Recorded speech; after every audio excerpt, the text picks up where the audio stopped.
I read somewhere that Guru Nanak Ji had gone all the way to Mecca, Saudi Arabia. He had gone to Thailand. नमस्कार, आदाब, सत श्री अकाल, जय भीम, जोहार। मेरा नाम है नवीन कुमार। लगता है संघियों को पढ़ाई लिखाई से साफ ही बैर है। चलो कम्युनिस्टों की किताबें ना पढ़ो, लेकिन अपनी व्हाट्सएप यूनिवर्सिटी वाली तो ठीक से पढ़ा करो मेरे भाई। इस अनपढ़ी की वजह से जब तब संघी सेल्फ गोल कर बैठते हैं और राहुल गांधी का तो नाम आते ही बेचारे डिसबैलेंस हो जाते हैं आजकल, खासकर कर्नाटक कांड के बाद। ऐसे कैसे चलेगा? आपको पता ही है, राहुल गांधी 10 दिवसीय अमेरिका दौरे पर है। बीजेपी की पूरी टोली ध्यान से उनके हर भाषण को सुन रही है, कहीं तो कुछ मिल जाए और वो झपट पड़े। अब संघियों ने उनके एक भाषण का टुकड़ा उठाकर धावा बोल दिया है। सैन फ्रांसिस्को में उन्होंने सिखों के पहले गुरु नानक देव का जिक्र करते हुए कहा कि उन्होंने थाईलैंड समेत कई देशों की यात्राएं की थी।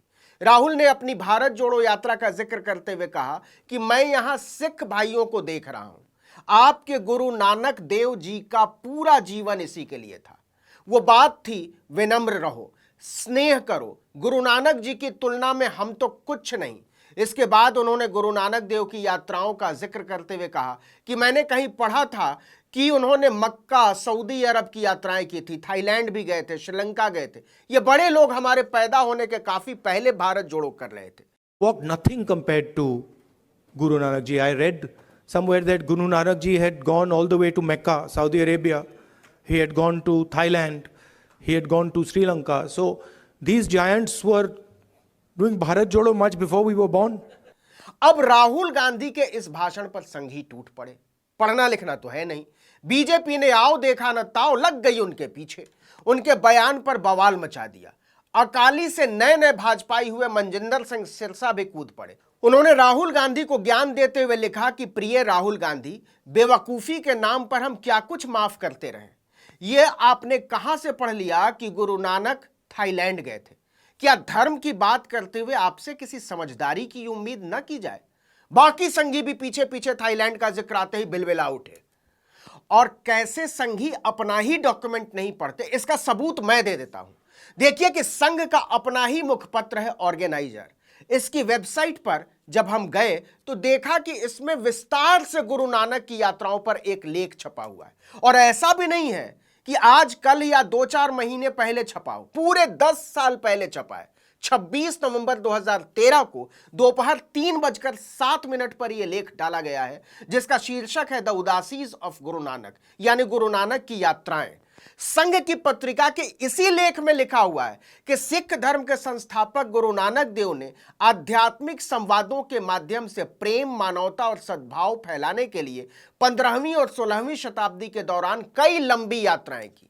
इस दौरान दूर दूर की यात्रा करते हुए उन्होंने पूरे एशिया में 150 से ज्यादा इस्लामी, सूफी, हिंदू, बौद्ध और जैन स्थलों का दौरा किया। गुरु नानक देव की इन यात्राओं को उदासी कहा जाता था। वो अधिकतर पैदल यात्राएं ही करते थे। खुद पंजाब सरकार ने इन यात्राओं का ब्यौरा इकट्ठा किया, भाजपा भी उसका हिस्सा रही है। गुरु नानक मुख्य तौर पर 4 उदासी पर निकले।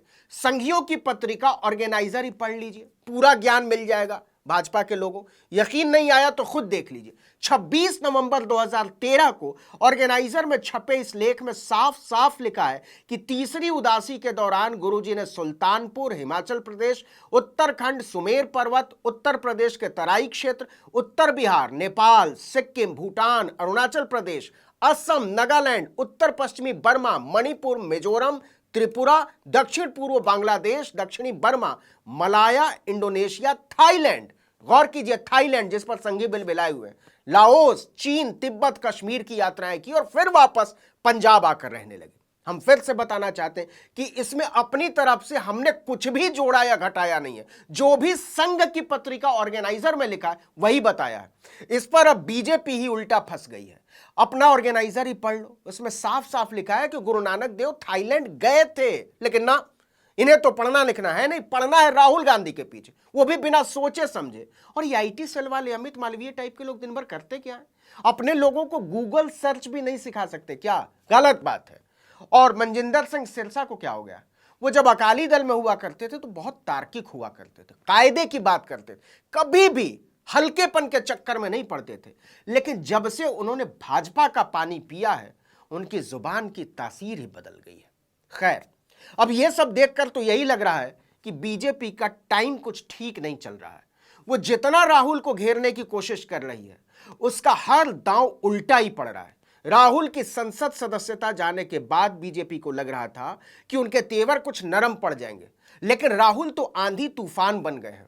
उनके 40% वाली सरकार के मुद्दे ने इतना जबरदस्त कमाल दिखाया कि खुद मोदी अब उनसे भाषण देना, मुद्दे चुनना, माहौल बनाना सीख रहे हैं। यानी जिस राहुल गांधी को पप्पू साबित करने के लिए बीजेपी ने करोड़ों करोड़ रुपए बहा दिए, वही आज पूरी बीजेपी पर भारी पड़ रहे हैं।